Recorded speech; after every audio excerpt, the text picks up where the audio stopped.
Welcome back. Find a comfortable position. Let your body settle. Tonight, we travel together to one of the oldest cities on Earth, to a place that built the first laws, the first banks, the first written stories, a place that most people have forgotten, but that shaped everything that came after. This is Mesopotamia. Let us begin. Imagine you have just woken up, not in your own bed, not in your own century. You are standing at the edge of a city. The year is 1750 BC. The city of Ur in southern Mesopotamia, the land that people will one day call Iraq. The sun has just risen in the east, low and red, but the heat has already begun. The sand beneath your sandals is still warm from yesterday. You do not speak the language here. You do not know the laws here. You have a small pouch of silver in your hand, enough to survive for a few days if you are not cheated within the first hour. 3 people have been watching you since you arrived. None of them are smiling. This is Mesopotamia, the land between the Tigris and the Euphrates, and tonight we will walk through it together. Not the version from textbooks, the real version, messy, surprising, and sometimes difficult to believe that people actually lived this way. So find a comfortable position, close your eyes if you like, and let us begin. The city of Ur in the early morning smells of flatbread baking on clay ovens, pine resin smoke from oil lamps that have just gone out, and, if the wind is blowing from the wrong direction, the smell of the drainage canal to the west that no one has bothered to clean since last week. The sounds here start early. Ox cart wheels rolling on packed earth, someone arguing about a goat. From the great temple at the center of the city, the Ziggurat, a stepped tower so tall you can see it from 2 hours of walking, a steady monotone chanting drifts out, even and unhurried, like a machine running. This city holds around 65,000 people. That is 1750 BC. For comparison, London at this same moment holds a few thousand people who are still figuring out what metal is. Ur already has sewers, a legal code, a banking system, and, this matters to you right now, a fairly effective system for detecting strangers. You walk in. The ground beneath your feet is packed hard earth, reddish-brown, still cool in the shadows. The houses on either side are built from mud brick. They all look the same from the outside, low doorways, small windows facing inward toward a courtyard. People do not display wealth on the street in Ur. Possessions stay inside. Because outside, everything looks the same. And that is a wise way to exist in a city where theft is punished by repaying 30 times the value of what was taken. 30 times. Suddenly you understand why no one leaves anything outside. You stop at the first crossroads. The market is to the left. The temple is ahead. A dark alley is to the right, and you decide, without needing to think about it, that you will not be going down the alley. And tonight, over the hours ahead, we will walk through every corner of this city together, slowly, without hurry. The market of Ur sits just east of the great temple, and it runs on one simple principle. Everything has a price, including things you would not have thought of as goods. You step in as the sun clears the eastern wall. Light hits you directly in the face. The first smell you recognize is dried fish, carp from the Euphrates, hung on wooden racks, flies gathering with no objection from the cellar. Then comes the smell of roasted onions, then the smell of damp wool from someone who has traveled a long way. That someone is you. The market of Ur sells everything.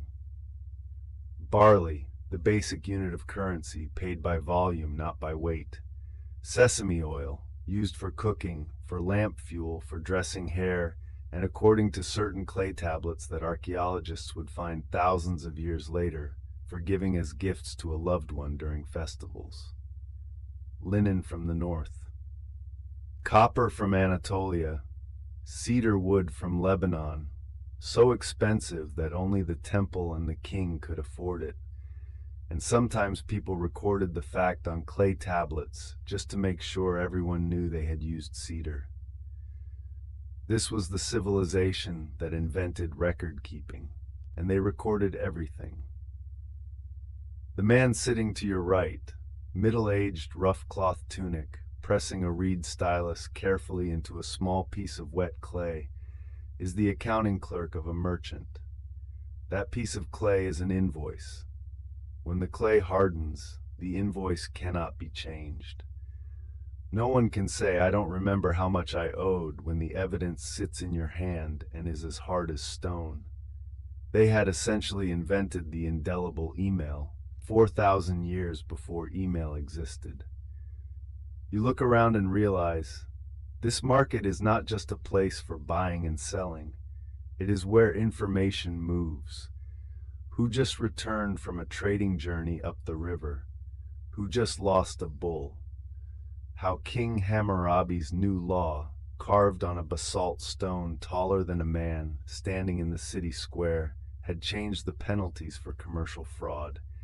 And more importantly, who was breaking it and had not yet been caught. An old woman sits at the far end of the row, laying out a pile of dried herbs and packets of red earth-colored powder.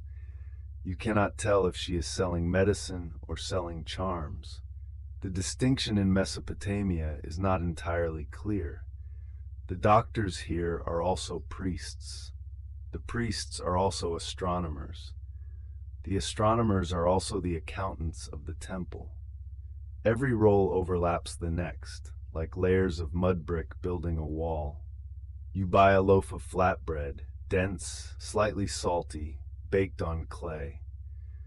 The seller looks at you with the expression of a person who has seen many fools in their lifetime but is too polite to mention it.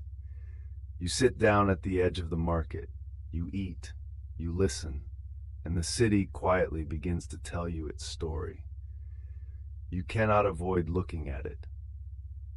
The Ziggurat stands at the center of the city like a man-made mountain.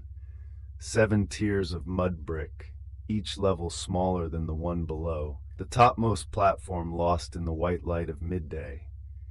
It was built from hundreds of thousands of fired bricks, each brick stamped with the king's mark before firing, so everyone would know who built it and who you owe. The people who work at the Ziggurat, priests, temple accountants, diviners who rid omens and sheep livers, pay no rent. They pay no taxes. They receive their salaries in barley from the temple storehouse, and that storehouse is large enough that historians estimate it controlled nearly 1/3 of all the agricultural land in Ur. The temple is the bank. The temple is the government. The temple is the landlord for most people in the city. If you wonder why everyone comes here each morning carrying a small offering, a handful of grain, a piece of ivory, a chicken, the answer is not entirely about faith. It is also about practicality. This is the place that decides who gets seed loans, who gets exempted from labor duties, who gets the good grain allocation this year versus the plain grain. Faith and economics in Mesopotamia are not two separate things. They are the same thing, written on the same piece of clay by the same person. You sit down on the stone step below the entrance gate to the temple precinct. You are not allowed inside without an offering, and you spent your last coins on the bread this morning. But from here, you can observe. A line of people passes, workers carrying new bricks, moving at a steady, unhurried pace, as if they have done this their whole lives and will continue doing it until they cannot anymore. Behind them walks a small official holding a clay tablet, counting each brick. He has the face of a man who has long since stopped asking why. The wind from the Euphrates comes through. cooler than the air inside the city, carrying the smell of mud and water and something green you cannot name. The shadow of the Ziggurat falls long to the west, sheltering a small neighborhood behind you from the midday sun. You lean back against the wall. Your eyes adjust to the light. This city has been alive for 4,000 years before you arrived, and it will live for another 1,000 years after you leave. It does not need you to understand it. It only needs you to sit down, listen, and not do anything foolish in the first 24 hours. That is a reasonable request. The shadow of the ziggurat moves through the stone cracks, slowly, steadily. The counting voice of the small official still drifts back, monotone, rhythmic. You let the sound pass through your head without holding on to it. By afternoon, you are genuinely hungry. Not the mild hunger of someone who skipped breakfast, the hunger of a person who has been walking for hours under a Middle Eastern sun, drinking water from a clay jug you are not certain was properly cleaned, and witnessing enough unusual things that your brain has been consuming energy at an elevated rate. You need to eat. Fortunately, Mesopotamia has food. A great deal of it. This is the land that people called the Fertile Crescent, not because the landscape was beautiful, but because the soil here, when irrigated from 2 rivers, could feed a larger city than anywhere else on Earth at the time. You find a small food stall, actually a woman sitting beside a clay oven outside her doorway, stirring a pot of something that smells heavily of onion and celery. You sit down. You point at the pot. She nods. The bowl you receive is barley porridge, thick, salty, with softened beans and fried onion. Not bad at all. Actually quite good, in the way that food is good when someone has been doing real physical work all day and needs actual energy rather than presentation. The people of Mesopotamia ate barley in every form imaginable. Porridge, flatbread, beer, fermented bread, dried roasted barley to eat on the road. If you were an ordinary laborer in your daily ration was approximately 2 liters of barley, distributed by the temple, fully recorded, not a single grain unaccounted for. 2 liters, every day, recorded on clay. Beyond barley, there were apples, pomegranates, figs, and dates. Dates especially important, sweet and energy-dense, growing from palm trees along the riverbanks and eaten by children here the way children elsewhere eat sweets. Meat was less common, goat, pork, fish from the rivers. Beef existed but was reserved mostly for ceremonies and the wealthy, because cattle here were working assets, not food assets. You finish the bowl. You ask for more. The woman refills it without a word, as if this is the most normal thing in the world.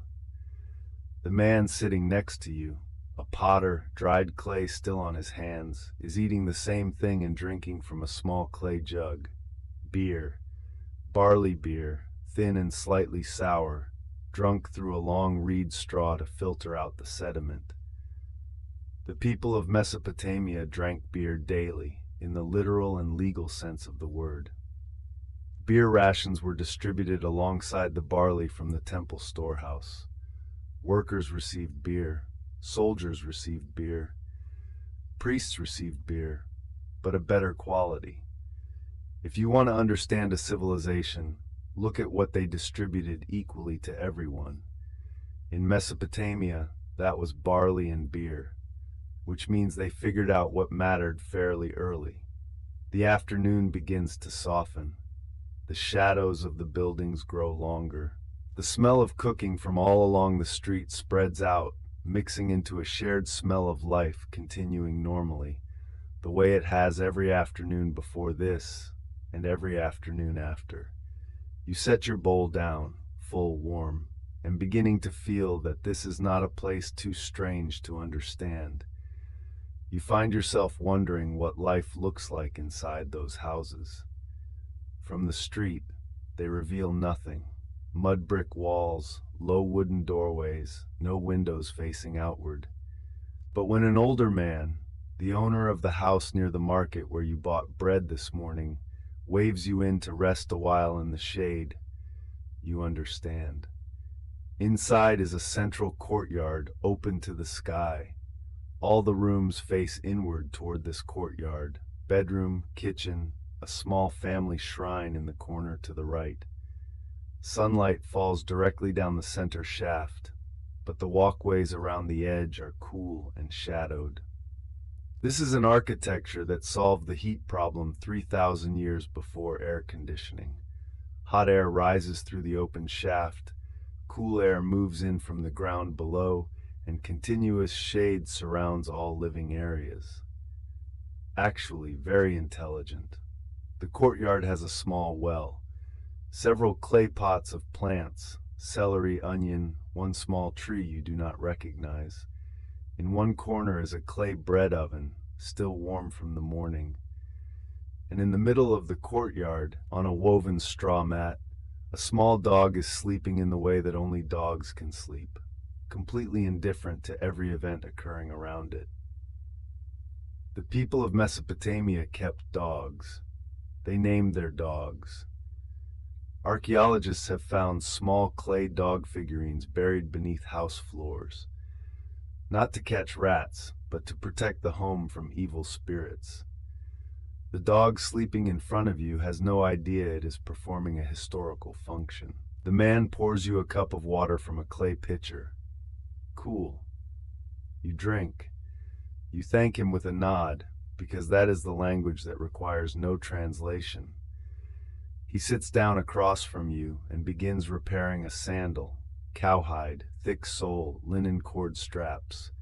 He is not a cobbler. He is simply a man who knows how to fix things himself because buying new is expensive, a fact that has not changed much in 4,000 years. Inside the house, there are at least 3 generations. The grandmother sits in the corner room, drawing out linen thread on a small wooden frame. 2 children run through the courtyard chasing the dog, which has just been woken up and is not pleased, and they disappear through a doorway. A younger woman, wife or daughter-in-law, is preparing something in the kitchen, the smell of onion and sesame oil drifting out. This is how people live in Ur. Multiple generations, one roof, one shared courtyard. When an elder dies, they are sometimes buried directly beneath the floor of the house, near the family, not far away. This sounds strange until you consider their perspective. The boundary between the living and the dead was not a wall, but a thin layer of earth. Family remains family, regardless of which level they inhabit. Late afternoon, the light in the courtyard turns more golden, longer. The dog sleeps again. The grandmother's thread pulling is steady as a clock. You sit still, not going anywhere, not needing to go anywhere.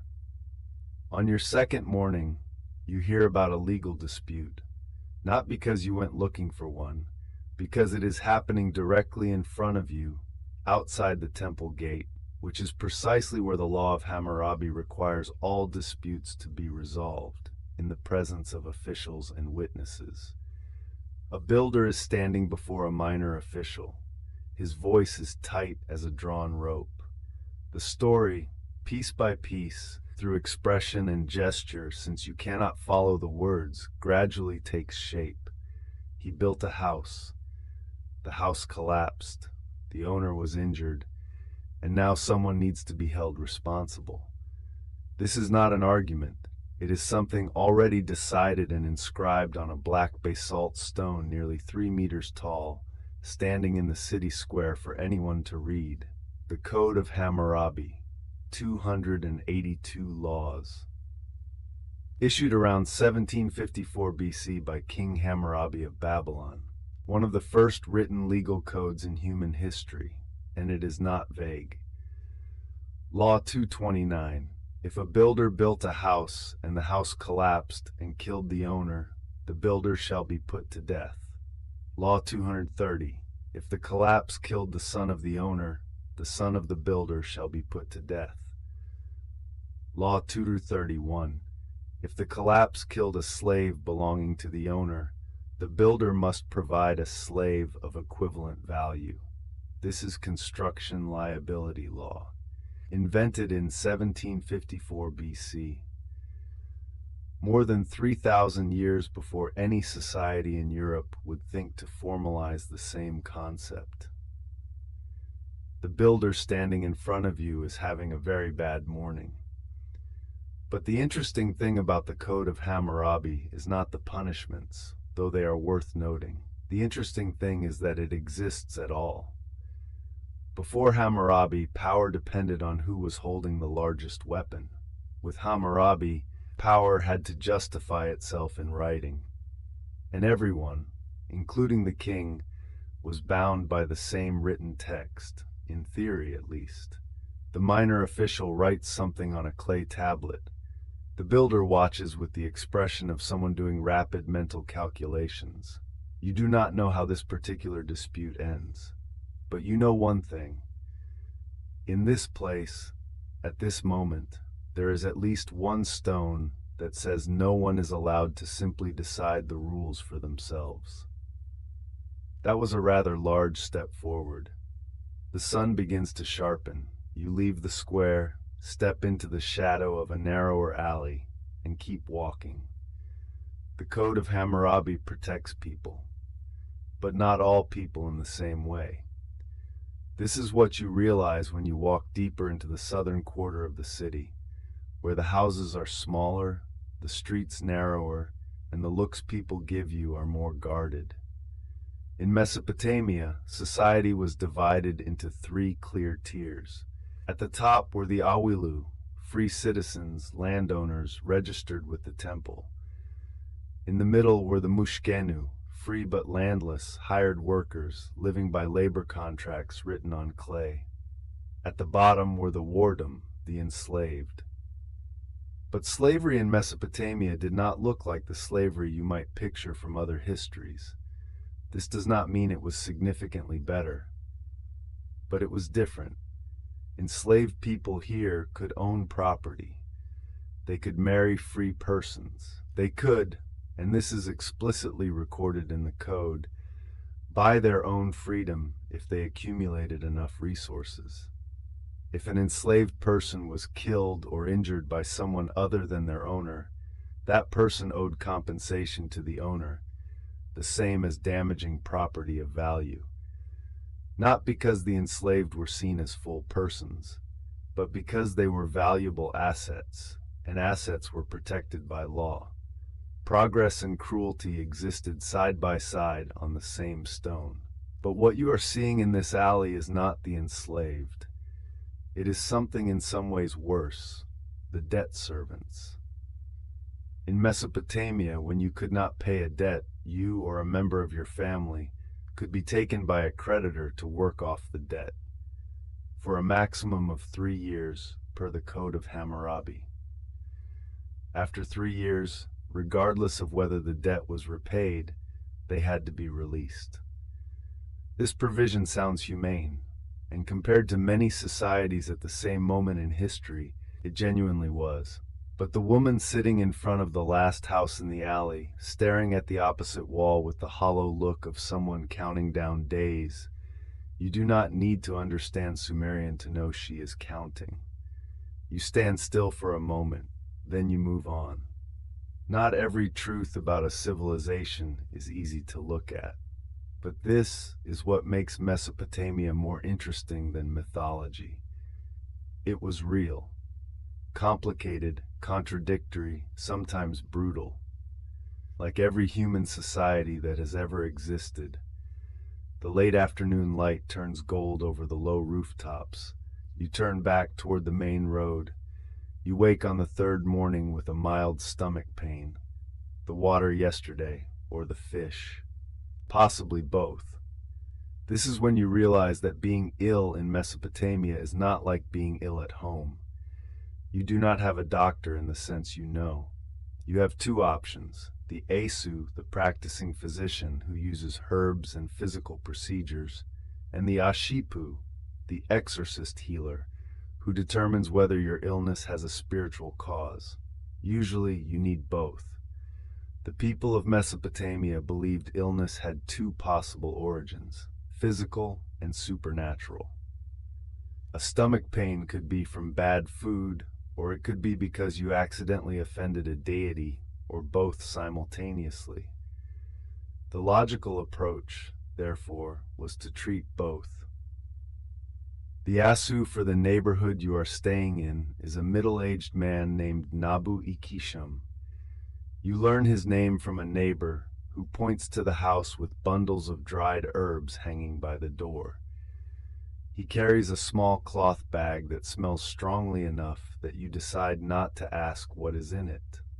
He checks your tongue, presses on your stomach, smells your breath, nods, the nod of someone who has seen this presentation many times before. His prescription, as archaeologists would find on thousands of clay tablets much later, might include willow extract, which we now know contains salicylate, the active component of aspirin, beer as a solvent for the medicine, honey as an antibacterial, and several other ingredients that modern science has not fully confirmed, but also has not completely dismissed. The people of Mesopotamia were writing about medicine from 2100 BC onward. The Nippur medical tablet contains over 250 prescriptions. It is the oldest medical text known in human history. Many of its ingredients, willow, licorice, tamarind, have been confirmed by modern science to have genuine active compounds. But Nabu Ikisham also places a small clay amulet beneath your sleeping mat, because precaution is always better than regret. You drink the medicine, bitter mixed into weak beer, the smell indescribable. You lie down, you close your eyes. By afternoon the pain has eased. You are not sure whether to credit the medicine or the amulet. In truth, it does not matter. There are things in Mesopotamia that you simply accept and move forward from. The sound of the Euphrates drifts in from the distance, through the wall, through the courtyard, through the afternoon growing quieter. Steady, calm, as if the river knows everything will be fine. On the afternoon of the fourth day, there is news from the north. You do not know the details. Language is still a barrier, but the way people respond needs no translation. The face of a man in the market goes dark. A woman pulls her child indoors faster than usual. The official at the temple gate begins checking the grain inventory in the storage rooms. That is the signal. An army is moving somewhere. Mesopotamia never lived in lasting peace. This is a land with no mountains, no ocean border, no natural barrier to stop anyone. Only flat plain, fertile and wealthy, that everyone wanted to control. The history of Mesopotamia is the history of empires replacing each other: Sumer, Akkad, Babylon, Assyria.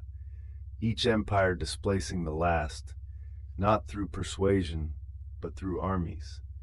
The Babylonian military under Hammurabi was better organized than most of its rivals. Soldiers, the Elam, received land grants from the king in exchange for military service obligations. Not cash wages, land, because land was real, cultivable, something that fed your family after the war ended. If a soldier died in combat, the land passed to his eldest son. If the son was too young to serve, the land remained in the family until he came of age. The king did not reclaim the land of men who died serving him. This was a contract, written down, honored, at least in principle. But you are sitting in a small tea stall near the city gate, herbal tea, mint-scented hot, and you listen to the voices around you, and you sense something else, not fear, but exhaustion. The exhaustion of people who have lived through enough wars to know that the next one will come, regardless of what they do. In Ur, people do not ask, will there be war? They ask, where this time and how long? The evening wind comes through, carrying dust from the direction of the plains.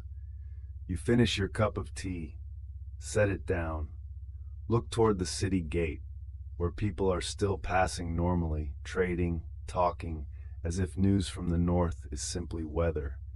Because for them, it is. There are things beyond your control. In Mesopotamia, people learned that earlier than most. On the first clear night, you step out into the courtyard and look up. No electric light, no light pollution. Only the desert sky of 1750 BC, and that sky you do not have words to describe accurately before you have seen it. Stars so dense it looks as if someone tipped a jar of white salt across black fabric. The people of Mesopotamia looked at this sky every night, and they did not just look, they recorded. The priest astronomers of the temple, a single occupation here, the same person, tracked the movements of the sun, the moon, and the 5 planets visible to the naked eye, Mercury, Venus, Mars, Jupiter, Saturn. They recorded everything on clay, which night the moon rose, which morning Jupiter appeared in the east before dawn, when the solar eclipse occurred. And from those records over hundreds of years they began to identify patterns. The lunar cycle of 29.5 days, they calculated it. The cycle of Venus at 584 days, they calculated it. The Babylonian calendar, based on both the moon and the sun, was accurate enough to be off by only 1 day over 27 years. 1 day off over 27 years. No computers, no telescopes, only human eyes, clay tablets, and hundreds of years of patience. Modern astronomy, the names of all the stars, the methods for calculating celestial positions, the foundation of the calendar we use, largely began here. From people standing on top of a ziggurat at night, looking up and asking, why does it move that way? And when will it do it again? The man standing beside you in the courtyard, the house owner, still awake because he cannot sleep, points up at the sky and says something. You do not understand the words, but following the direction of his hand, you recognize Jupiter, the brightest thing in the sky tonight, low in the west. You nod. He nods back. This is the second language that needs no translation. Standing under the same sky, looking at the same thing, knowing you are both seeing it, the night sky gradually grows colder. Your breath begins to form faint mist. You stand still, needing to say nothing, needing to understand nothing more. Sometimes looking up is enough. You have been seeing these marks everywhere since you arrived, on house walls, on clay tablets in the market, on the stone of the code of Hammurabi. Angular symbols pressed into clay with a pointed stick that look like the small footprints of birds. This is cuneiform, and it is the most important thing Mesopotamia gave to the rest of humanity. More important than law, more important than astronomy, more important than architecture. Because without writing, none of those other things would have survived to the present day. Cuneiform was developed in Sumer around 3200 BC, more than 1,000 years before the moment you are standing in right now. At first it was simple, symbols representing quantities and goods. A circle meant 1 cow, 2 circles meant 2 cows. Very practical, very much accounting. But then someone decided to use it for other things. Stories, poetry, prayers, love letters, beer recipes. And a customer complaint from around 1750 BC. You have treated me with contempt, which is the oldest known customer complaint in recorded history, and it reads exactly like a 1-star review. But most importantly of all, someone used cuneiform to record the Epic of Gilgamesh, the oldest long poem in the history of literature, telling the story of a king who sought immortality and learned that nothing lasts forever. Written around 2100 BC, more than 1,000 years before Homer. You are standing in the city where writing became literature. The woman in the neighboring house is teaching her young daughter, perhaps 8 or 9 years old, how to hold a reed stylus and press it into clay. The child bends low over her work, tongue slightly out in concentration, making each wedge mark slowly and unevenly. The mother sits behind her, adjusting the angle of her grip. This is not a special scene. This is an ordinary lesson in an ordinary household. But in that child's hands is the technology that changed everything. The oil lamp in their room flickers. The sound of the stylus on wet clay, soft, steady, patient, drifts out into the small courtyard. You listen, in no hurry to go anywhere. When you walk past the main street in the morning, there is a small gathering outside one family's home. Not loud, no large celebration, just 2 families, a recording official, and 2 young people standing side by side with the expressions of people trying very hard to look calm. This is marriage in Mesopotamia, and the first step is paperwork. The marriage contract here is a legal document written on clay, witnessed by several parties who press their personal seals into it, and then it is stored. Without a contract, there is no legal marriage. Without a legal marriage, children cannot inherit property. This sounds cold, but consider this. Archaeologists have found thousands of clay tablets that are love letters from ancient Mesopotamia. Young people writing to each other, not brief, not rushed, but long and detailed and full of imagery. One letter from around 2000 BC reads, "He touched my hand. He made my heart forget itself." They were confused by love in exactly the way people in every century have been confused by love. But marriage here could also end. Divorce was documented and had procedures. If a husband wanted to end the marriage, he had to return the full dowry, pay compensation, and if there were children, ensure their continued support. If a wife wanted a divorce and had legitimate grounds, she could pursue it, though the process was harder and the social disapproval was real.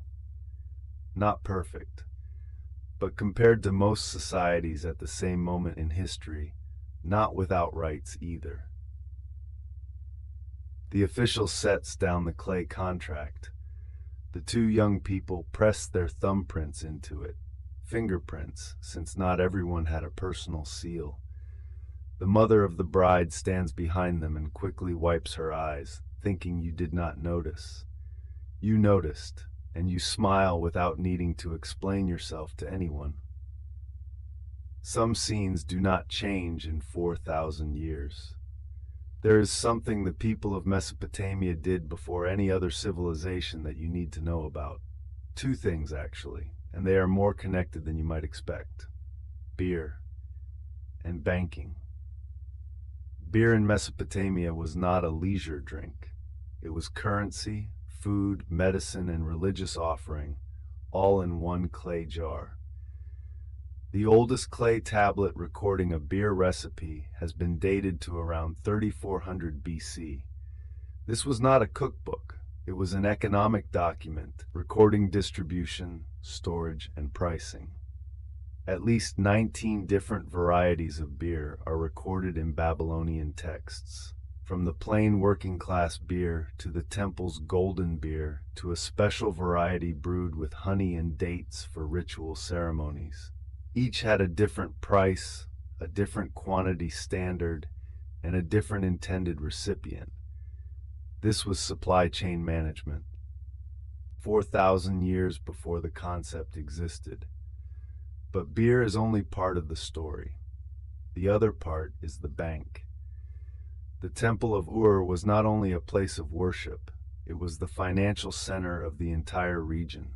It accepted deposits, barley, silver, clay of assessed value, and lent them back out at interest. The standard interest rate on barley loans was 33.3% per year. The interest rate on silver loans was 20%. If you think modern credit card rates are high, you have not met a Babylonian banker. But more importantly, the system worked. It allowed merchants to borrow capital for long-distance trade, from Ur to Anatolia, from the Persian Gulf to the Indus Valley. It allowed farmers to borrow seed grain after a failed harvest. It created the financial flows without which urbanization at this scale would have been impossible to sustain. The modern global economy, with all its complexity, traces its origins to a grain storehouse beside a temple in Ur. That evening, you drink beer from a clay jar, through a long reed straw, the way every person in Mesopotamia had been drinking for thousands of years. The taste is slightly sour, slightly sweet, like nothing you have had before. But surprisingly, not bad. There is a story that history books frequently overlook, not because it is unimportant, but because the people who wrote history were usually men, and they tended to forget to record what women were doing. But clay does not forget. Archaeologists have found letters, contracts, and administrative records written by women of Mesopotamia that reveal a far more complex picture than you might expect. Women here, at least women in the middle classes and above, could own property, could run businesses independently, could sue or be sued in court, could divorce, not equal to men by any modern standard, but not entirely invisible either. The female tavern keeper, the woman who ran the beer house, was a common occupation in Ur, and it was almost entirely a woman's profession. The Code of Hammurabi has an entire section devoted to the tavern keeper, Law 108, which states that if a tavern keeper charges too much for drinks or accepts barley instead of silver at an unfair exchange rate, she shall be thrown into the river. The fact that Hammurabi had to write a separate law to control them suggests that tavern keepers had enough economic power to engage in substantial fraud, and the king felt it necessary to address them specifically. That is a form of recognition. That afternoon you sit in a small establishment run by a middle-aged woman, hair coiled neatly, eyes that track every movement in the room with the attention of someone who has dealt with a great many problems. Her place is busy. She pours beer without looking at her hands. She handles a minor dispute between two customers with 3 short sentences, and both men fall silent immediately. You do not know her name. People who did not leave their names on clay tablets are not remembered by history.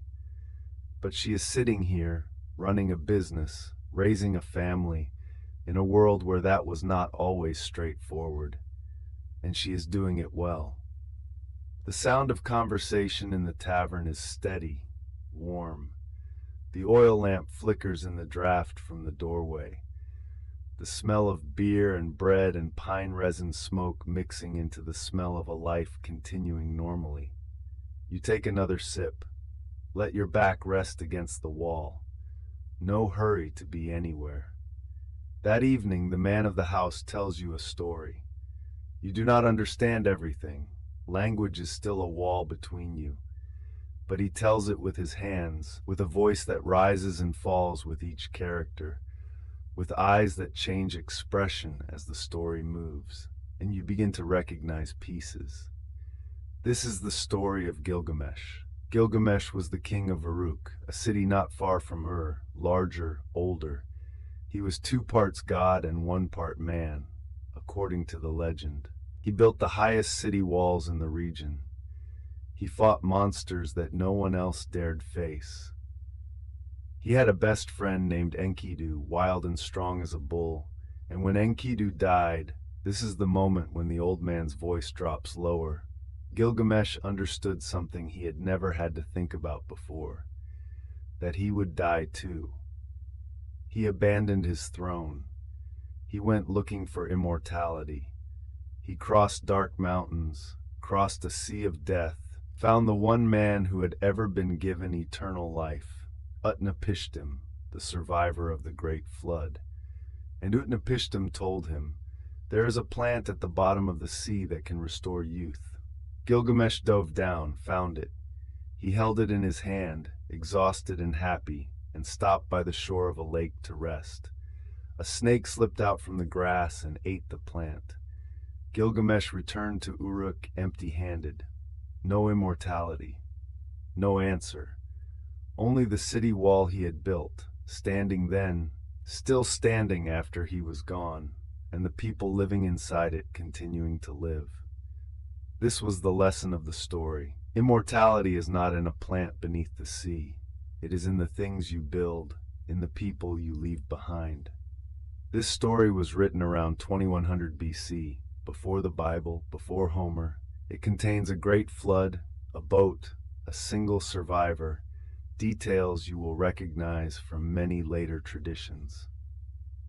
The old man finishes the story. The small oil lamp burns lower.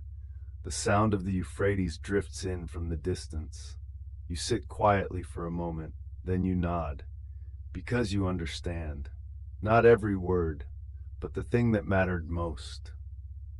The story of Gilgamesh is not the only one that mentions a flood. In Mesopotamia, the memory of water is the oldest memory. And that is not surprising. This is a land between two rivers, flat and low, where floods were not an occasional disaster, but an annual calendar event. But there was one flood that stood apart from all the others. Archaeologists excavating the city of Ur in the 1920s found, beneath the occupation layers of the earliest period, a layer of mud approximately 2.5 meters deep, with no trace of human activity in it whatsoever. And then, below that mud layer, there were settlement remains from an earlier period. Someone lived here. Then the water came and erased everything. Then someone else arrived and started again. The history of Mesopotamia is the history of starting again. Sumer fell, Akkad rose, Akkad fell, Babylon rose, Babylon fell, Assyria rose. Each time on the same land along the same two rivers, people rebuilt from nothing. This explains something you noticed about the people of Mesopotamia from the very first day. Not pessimism, but a strange calm in the face of what cannot be controlled. When you live in a place where a single flood can erase a season's harvest in one night, when you know that this empire will fall the way the last one fell, you learn to treat everything you currently have as temporary, and you build better because of it. That morning you stand on the bank of the Euphrates. The river is wide and slow, the color of brown earth, carrying silt down from the north. On the far bank, green barley fields stretch to knee-height in the growing season. A few farmers work there, small as dark dots against the wide green. The river says nothing, it only flows, as it flowed before this city existed, as it will flow after this city is gone. You stand and listen to the sound of water for a while, without needing to think very much. The sun reaches its highest point. You glance at your watch, then remember there are no watches here. But actually there are. The people of Mesopotamia measured time with sun shadows, a vertical post planted in open ground, its shadow moving as the sun moved, the day divided into units. This was the original sundial, and it worked well enough for practical purposes.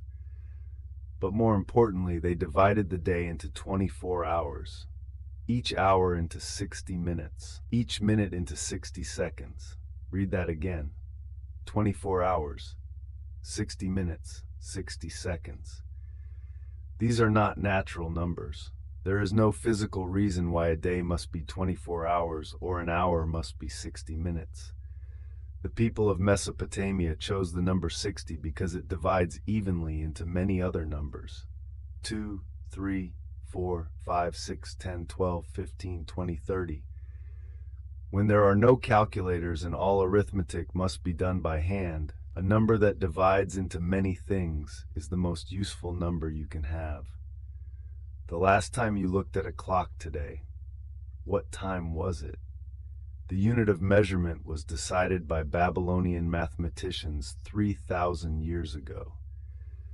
They also created the 360-degree circle, because 360 divides evenly into many numbers, and it closely reflects the approximate number of days in a year.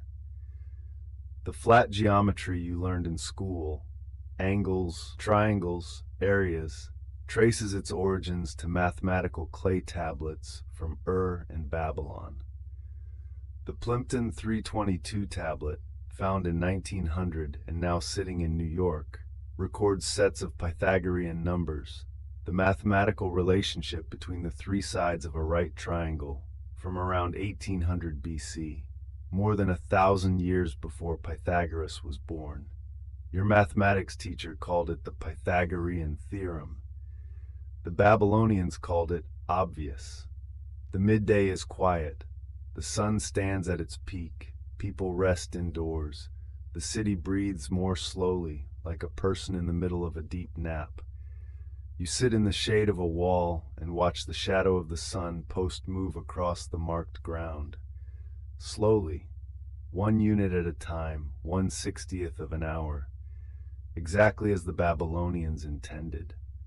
The news from the north finally arrives with clarity, not from an official, not from the temple, from a merchant who has just arrived from Nippur, still dusty from the road, sitting in the tavern run by the woman you met earlier, speaking in a low but clear voice. The Assyrians. You do not need to follow every word. The name alone, Assyria, silences the entire room in the way that only genuinely dangerous names can. The Assyrian Empire to the north was the most feared military force in the region at this time, not because they were more numerous or wealthier, but because they were more systematic, in a way you would not want to experience firsthand. The Assyrian military used psychological warfare as standard procedure. Before attacking, they sent detailed messages describing exactly what would happen to a city if it chose to resist. Those descriptions were not metaphorical. Many cities chose not to resist. But Ur was no longer the Ur that had flourished a century earlier. The city had been declining slowly, not from war, but because the Euphrates had gradually shifted course to the west, moving farther away, leaving irrigation channels drying out and agricultural land less fertile than before. This was something no law could fix. There was no article in the Code of Hammurabi covering in the event that the river decides to flow somewhere else. The merchant finishes his beer, sets down the jug, looks toward the door. No one in the tavern says anything more. But no one rushes to leave either. As if by unspoken agreement, the world outside can wait a little longer tonight. The lamplight dances on the low ceiling, the smell of beer and bread and smoke, the sound of quiet conversation restarting, one voice at a time, lower than before, but still conversation among people who are alive. This was what the people of Mesopotamia did best: continue living while waiting for the inevitable. This is your last evening in Ur. Not because you have to leave, but because you feel the time has come. You have seen enough to understand, and enough to know that you could never understand completely. You sit in the courtyard of the man who housed you, looking out at the street. The road is quiet. An oil lamp at the far end flickers low. Insects call from the direction of the river, steady, continuous, like the background sound of the world itself. 4,000 years from now, nothing of Ur will remain above the surface of the ground. These mud brick walls will collapse, be buried by sand, disappear into the plain. The place where this city stood will be a mound in the Iraqi desert, and people will need picks and brushes to find it again. But what the people of Mesopotamia created will not disappear. Their writing became the foundation of every writing system that followed. Their law established the principle that power must answer for itself in writing. Their astronomy gave us a sky full of named stars. Their mathematics gave us the units of time, the units of angle, the foundations of geometry. Their banking gave us the concept of credit, interest rates, and contracts. Their story of Gilgamesh gave us the oldest question that humans still ask. What makes life meaningful when all of us will eventually end? The people of Mesopotamia did not have a perfect answer to that question. Gilgamesh didn't either. But they asked it, in clay, in ink, in speech, passed from person to person across thousands of years. And this is the nature of legacy. You do not know what you are leaving behind until it is too late to change it. The man of the house comes out into the courtyard, looks at you, nods. He does not ask where you are going. In Ur, people arriving and leaving is ordinary. He places a jug of water on the step beside you. Then he goes back inside. You do not fall asleep immediately. You lie down on the thin woven mat in the corner room and you listen. The sounds of this city at night are completely different from the day. The daytime was voices, cartwheels, arguments, the tapping of clay. The nighttime is the river. The sound of the Euphrates from the west drifts in through the small window, not noise, but something with more depth and continuity, like something breathing. The river was flowing before this city was built. It will be flowing after this city falls. There is something peaceful in that thought. Not sad, peaceful. You close your eyes. The house is quiet around you. Somewhere in another room, there is the steady sound of someone deep in sleep. A child, perhaps, the short and light breathing of a child's sleep without worry. You let your own breathing slow to match the river, not intentionally. It happens on its own. The sound of insects from the garden is steady as the breathing of the earth itself, rising and falling, rising and falling. The smell of damp earth from the window, the smell of the extinguished lamp, the smell of wood and straw and something sweetly unidentifiable. 4,000 years. And that night was the same as this night. Someone lay down on a mat in a room like this, listen to the Euphrates, let their breathing slow to the river's rhythm, not knowing that 4,000 years later someone would remember them. They did not need to know. They slept. The night deepens.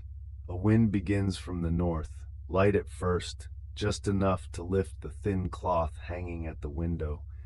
Then it settles into a steady stream, cool and even, carrying the smell of open plain and dark sky. This is the wind of Mesopotamia. You do not know what to call it. But it is familiar in the way that the simplest things are always familiar. A cool wind at night is a language that every era understands. You lie still. Somewhere outside the city, across the barley fields in their growing season, the wind bends the grain stalks forward and lets them rise again, bends and releases, like a wordless song being sung to the moon. You cannot see this, but you know it is happening, and sometimes knowing is enough. Your body begins to feel heavy in the good way, the heaviness of someone who has walked a great deal, seen a great deal, understood at least a small portion of a world much larger than themselves. Not tired, full. The sound of the wind, the sound of the river, the sound of breathing. 3 sounds weaving together, none of them louder than the others. The moon has risen high. Moonlight here is different from the moonlight you know. There is nothing to reflect it except mud brick and sand and the distant river. It is white, cold, and it falls straight down through the open roof shaft of the courtyard, casting a pale rectangle on the earth floor. The small dog from earlier is asleep exactly inside that rectangle of moonlight, for no reason that is obvious. Perhaps it is warmer, perhaps simply because it is beautiful. You watch it through the gap in your doorway. The people of Mesopotamia worshipped the moon. Nana, the moon god, was one of the most important deities in all of Sumer. The largest ziggurat in was built as an offering to Nana. They measured their calendar by lunar cycles. They set their festivals by the moon. The most beautiful evening of the month was the full moon. But tonight, for you, the moon is not a deity. It is only light on the ground. White and silent, and enough to see by without a lamp. That is enough. The dog opens one eye and looks at you, wags its tail once, slowly, lazily, only to say hello, then closes its eye again. You close yours too. The room is completely dark. The oil lamp ran out of fuel at some point, going out without a sound. Now there is only darkness and the river and your breathing. You think about the clay tablets. Hundreds of thousands of clay tablets sitting in houses across this city, in the temple storehouses, in wooden boxes beneath the floors, holding the history, the emotions, the calculations, the dreams of millions of people who lived here across thousands of years. And when this city fell, those clay tablets did not rot. They did not burn away. Fired clay cannot be destroyed by fire. Fire only makes it harder. When was attacked and burned by invaders, the clay library of the temple was not lost. It was preserved. The most beautiful paradox in history. Destruction preserved it. And 4,000 years later, a person sitting in a museum in London, New York, or Baghdad would pick up a piece of clay, read the cuneiform, and hear the voice of a craftsman complaining about the quality of materials. A mother worrying about her son traveling on a distant trading route. A person missing someone they loved. Those voices were never silenced. You lie in the darkness of in the year 1750 BC, and you know that tonight, in the room beside you, the accountant is stacking fresh clay tablets on the wooden shelves, not yet fully dry, still soft and cool to the touch. Tomorrow they will harden and last forever. Your breathing slows a little further. You are no longer thinking about anything specific, not because you are trying not to think, but because the thoughts have drifted away, one by one, without noise, like leaves moving on the surface of slow water. Is still here around you, still breathing, still alive. Somewhere on the street, someone is coming home late, the soft sound of footsteps on earth, then a door closing gently, then silence. The silence spreads outward from that point like rings on still water, through the wall of the house, through the street, through the other houses where people are sleeping, through the empty market, past the closed city gate, through the wide plain and the barley fields, all the way to the bank of the Euphrates, and the river receives that silence and dilutes it into its own sound, not erasing it, only making it larger. Your breathing, the river, the silence. The three of them cannot be distinguished from each other anymore. There is very little left to say. The river still flows, the moon still shines, the wind still moves across the plain without obstacle. You are in The year is 1750 BC, and you are lying in a mud brick room on a woven straw mat listening to the sound of a sleeping city. You have seen enough. You have understood enough. What remains is rest. Do not try to hold on to anything. The images will return to you in their own way, not as memories that need to be memorized, but as dreams you do not need to direct. The morning market, the ziggurat in midday sun, The old man telling the story of Gilgamesh, the child learning to write cuneiform, the dog sleeping in the moonlight. Those things are not going anywhere. The sound of the Euphrates is very faint now, not because it is farther away, but because you are settling into the space between waking and sleeping, where the sounds outside and the sound of your own breathing blend together and can no longer be separated. This is a safe place. This is a place where 4,000 years is no longer a distance. Your eyes close, the river, your breathing, silence. Title: What Daily Life Was Really Like in Ancient Mesopotamia, and More.